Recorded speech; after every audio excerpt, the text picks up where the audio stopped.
There is a wide variation in program appropriations as a share of the total budget across administrations. It was highest under President Marcos Jr. at 9% and lowest under President Duterte at 3.9%.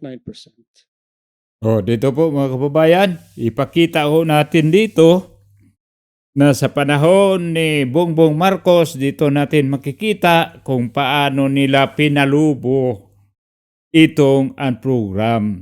Na ito ang ginamit nila para sila makapag-nakaw ng pera. Pero ganun pa man, yun pa rin ang ipinakalat ng mga loyalistang dilaw, loyalistang tae, na ito pala daw korupsyon ngayon ay minana lang daw sa dating administrasyon. Ipinpoint na lang natin sa administrasyong Duterte. Pero nakikita natin kung ano ang figure na andyan sa chart na pinapakita. Kasi dito ni Professor, ni Dr. Jokno. So, taliwas ito sa sinasabi ng tagapagsalita ng palasyo nga ito kasing korupsyon, pagpaimbestiga ng korupsyon ay isang legasiya ng Pangulong Marcos patungkol umano sa mga malawakang korupsyon, dahil itong korupsyon pala ngayon walang ibang administrasyon na gumagawa kung hindi si Pangulong Bongbong Marcos lang. Pero ito pala ay nagaganap sa kanyang administrasyon. So ibig sabihin, sige, imbestigahan yung sarili ninyo at idedicate kay Pangulong Duterte noong nakaraang administrasyon. Pero nakita natin dito, lowest versus highest.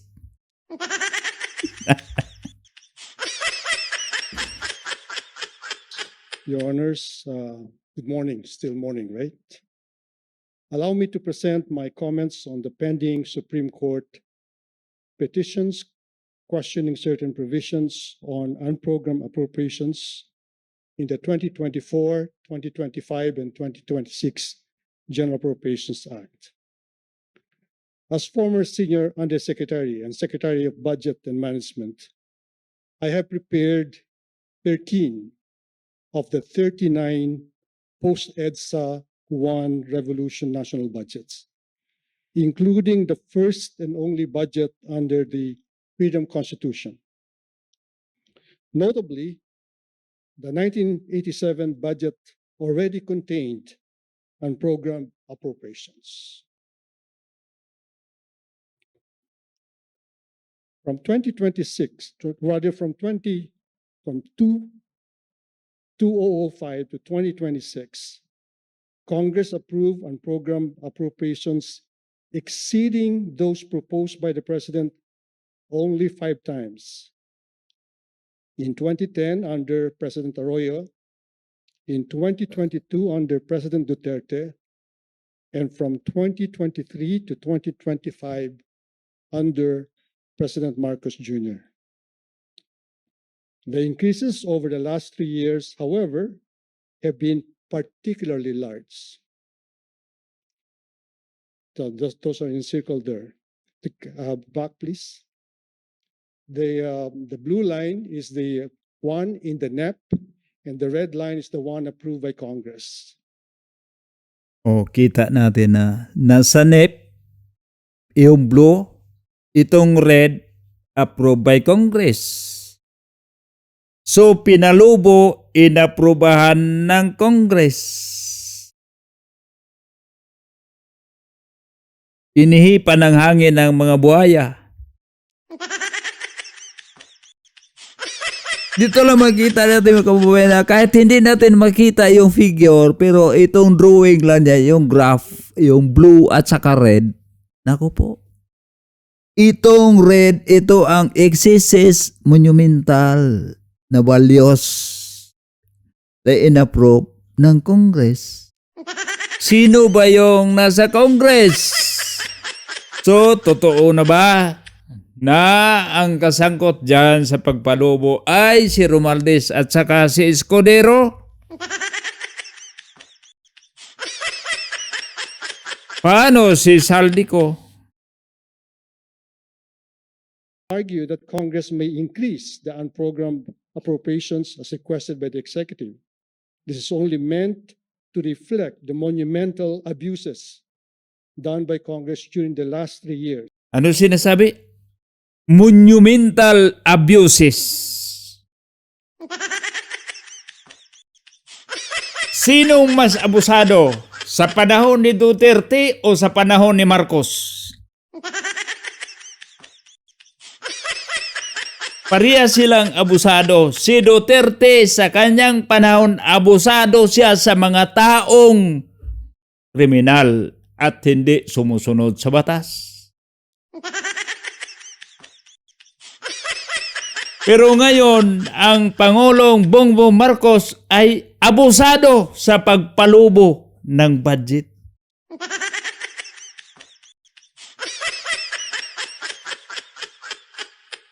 Sa panahon ni Duterte, sinong nakinabang? Ang mga law-abiding citizen. Sa panahon ni Bongbong Marcos, sinong nakinabang? Sila lang ang mga buhaya. Sa panahon ni Duterte, sinong nagdusa? Ang mga durugista at lumalabag sa batas. Sa panahon ni Bongbong Marcos, sinong nagdusa? Tayo mga ordinaryong Pilipino at sumusunod sa batas.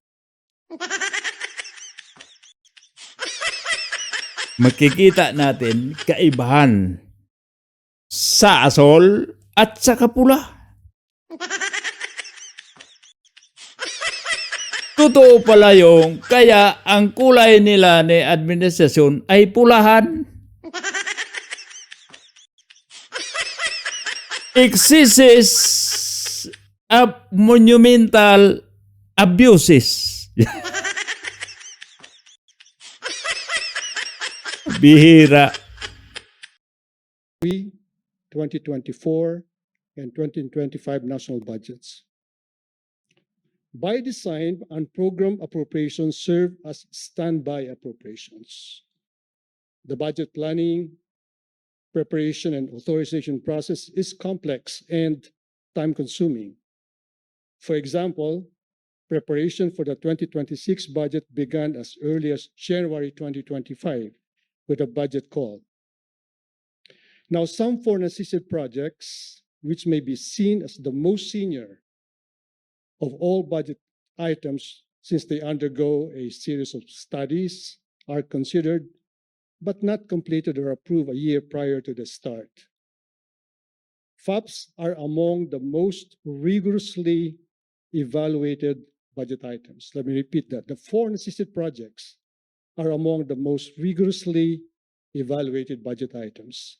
They undergo pre-feasibility study, feasibility studies, detailed engineering, and a review of the internal rate of return threshold by the NEDA Investment Coordination Committee.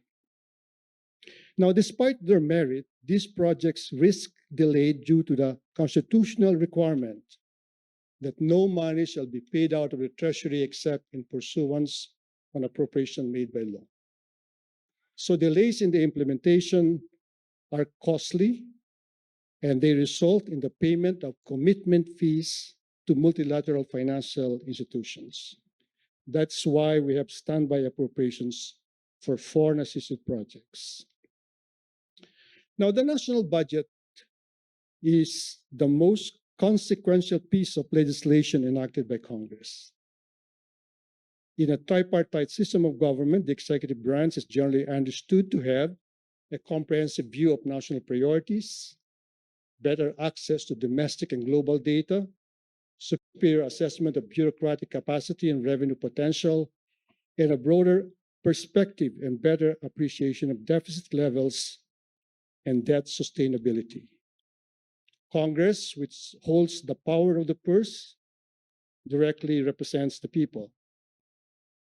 No offense meant to our former legislators here, but legislators often have a more localized, particularistic view, focusing on deliverables for their respective constituencies. And so this may be the rationale for the constitutional provision that Congress may not enact a budget larger than what was proposed by the President in the budget of expenditures and sources of financing. Now, let me go directly to the unprogrammed appropriations.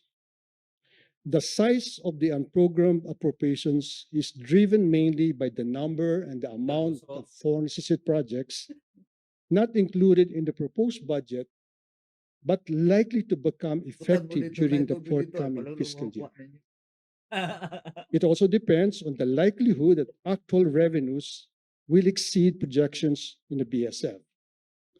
Historically, deviations between projected and actual revenues have ranged from negative, in other words, we have actually under-collected rather than over-collected, 19.2%. That happened during the COVID years, understandably, to 10.6% in 2021.